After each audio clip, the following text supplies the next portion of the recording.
Greetings, this is Walter Rodrigues Jr. In this lesson, I'll be sharing with you some tips on arranging for solo jazz guitar. I'll be going over my arrangement of Happy Birthday step by step, so make sure you have access to the PDF material. Thank you, and I hope you enjoy it. Okay, let's begin by going over a few points that I think are very important and helpful when arranging for solo guitar. Number 1, always pick a song that you are familiar and comfortable with. Number 2, choose a key that is guitar friendly to your playing skills and style. Number 3, determine the arrangement style by experimenting with a variety of rhythms. Number 4, in general, the more your chords and especially the melody notes are sustained, the better. Number 5, avoid big leaps. The more common notes and close movements between chords, the better. And number 6, always experiment with a variety of arranging tools that are available to you, such as modulations, chord substitutions, different voicings, inversions, cadences, rhythm, etc. For this lesson, I chose Happy Birthday, which is a well-known song. It is short, simple, and at the same time, it could be very challenging to arrange. Now let's start by looking at the song Happy Birthday. There's a few things that I always look for in a song before I start actually arranging it. The first thing is I consider the key of the song, and I always look for a guitar-friendly key that I can play the song in. For instance, I chose the key of G major because I can, stay a lot on the first position. I can have open strings. Let's say for the 6th chord, I can have the open low E string. So things like that. Looking at the pickup measure, you notice that I changed the time signature. The original song is in 3/4, so I chose to arrange it in 4/4. So that's another tool that is available to you. It doesn't matter if the song is, let's say, in a swing feel, or if it's a bossa nova. You can change it to a waltz. You can change it to 3/4 and vice versa. So it really doesn't matter. It's about experimenting with it and see what works. So the pickup measure has 2 chords, A minor 11 and A flat 7 sharp 11. And then we go to G major 7 with the 13. So right there, the pickup measure is 2 single notes. So it's a D, D, then it goes to E. So instead of playing just a single note, I chose to go and play a chord over it, thinking that my target chord is the 1 chord. So I'm gonna play it raw without any arranging. So it should be. So it's a 5, 5, 1, or 5, 5, 1, D7, D7, G. So I chose to go 2, 5, 1. But in this case, I went 2. So which is A minor with the melody on top, which makes this chord A minor 7 with the 11. Now instead of going to the 5, which would be D7, I used a tritone substitution, which is actually the same chord, but with the bass half step lower. So it would be A minor 7 11, A flat 7 sharp 11. So, and the next chord is the 1 chord, which is G major 7, but the melody is here on the note E. So I go. So that takes us to the full first measure now. Now the next target chord is E minor. So E minor chord, so which is the 6th chord. So instead of going straight to the 6th chord, which I chose this voicing, so I used a passing chord with a chromatic bass movement here, which is a D chord with a F sharp in the bass. So it's the first inversion of the D chord. So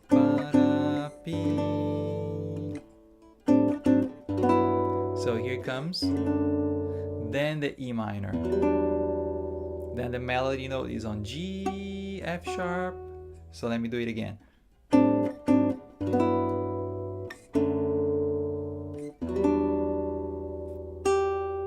Now, instead of going to the D7 as expected, what I did here is I went to the 3 chord. So 6. Now 3 minor, which is actually, this is how I looked at it. Instead of playing the D7, so if we consider this chord as just a D, the relative minor of D major is B minor chord. So instead of going to D7, I went to the relative minor, so to speak, as it would be functioning as it if it was a D. So B minor, then a passing chord, just by lowering half step the same chord.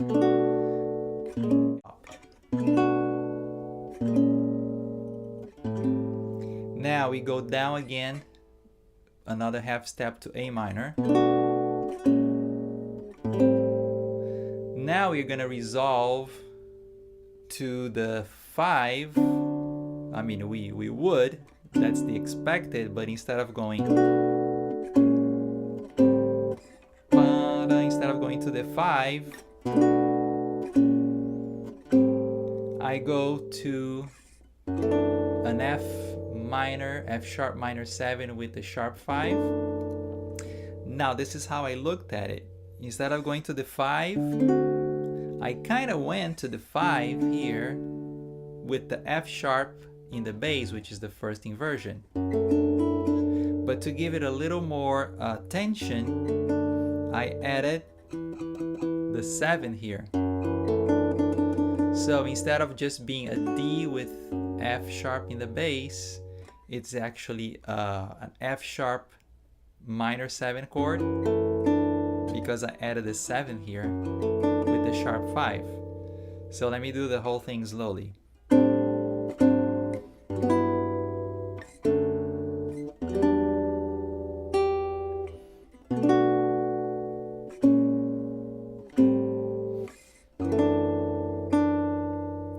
Now from here, we're gonna have a 2-5-1 in G. Now the expected would be the 2 chord, going to the 5 chord. So here I went to A minor 7 with the 11. So I play an open E at the top, which is the melody note. Then to the 5 chord, but I suspended it first, then resolve it to the 3rd, 4th, 3rd. Then to the 1 chord. Now, here, instead of going straight to the 1 chord, I delayed a little bit the resolution by doing a C over G. Then this chord, which is a kind of G augmented with the augmented 5th and sus2. So it's kind of a back chorale kind of voicing. Now to the 1. Now the next section of the song would be pa-da-dee. would be a 1/7 chord, but instead of going to the 1/7, a nice substitution here is the 3 chord, dominant 7/3 chord altered. So it would be, instead of going to the to the 1/7, I went so this is a B7 chord, which is the 3 chord. Now let me open a parenthesis here. In jazz, the 3 chord can be, instead of a minor chord, it could be a dominant chord and usually altered chord. So it's a nice substitution for the 1/7 chord. It's a B7 chord with a sharp 5 and a sharp 9. So here's the melody.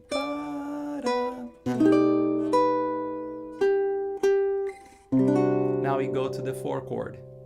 So here's what I did. Instead of going 1, 1/7 to the 1 chord, I went 1, the 3 chord, dominant 3 altered. Now to the 4 chord. Now from here, a very common progression would be going up to the C sharp diminished 7 chord. So I went.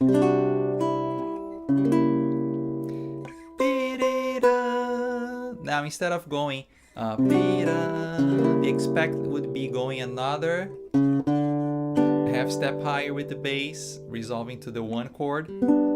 So the expected would be, but I went 4, then the diminished chord. Instead of going back to the 1, I went to the 3 chord again, to the 6 chord, but major instead of minor 6. That's another substitution you can do. Instead of using a 6 chord as a minor chord, you can use the 6 chord as a dominant chord. So 3, and here's a chromatic line at the top to the 6, dominant 6. So the line continues going down chromatically. Now to the 2 chord, to the 5 chord. So in reality, I'm playing, you would be 3, 6, 2, 5, 1, a very common turnaround in jazz. 6, 3, 6, 2, 5, 1. So I played 3, 6, 2, 5. Then instead of resolving directly to the 1, what I played here was I played the flat 7 chord, dominant, with the melody on top. So this is a F dominant 7 with the 13, and the melody is actually the 9 of the chord. Then I play the same chord, half step chromatically, but still maintaining the G on top. So that's the same chord, I'm just switching fingers here. So this chord is going to be an F sharp dominant with the 13 and the flat 9 at the top. Then the same chord. So in reality, I'm playing exactly the same chord, but I'm keeping the highest note, which is G, for all 3. And that takes us to the end. So I hope you enjoyed the lesson, and I'll see you next time.